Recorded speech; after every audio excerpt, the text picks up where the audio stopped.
Transmission right here, and if you look, that spot right there where it lays bright at, that would be metal shavings.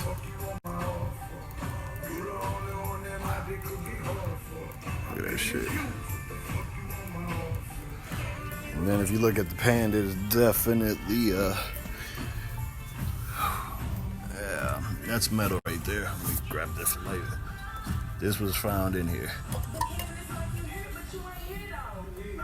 That shit, it's like sludge. Oh shit. Oh, fuck it. So, well, and then I got an oil leak over here. It's not looking all that great.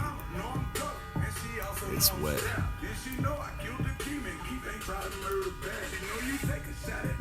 Yeah.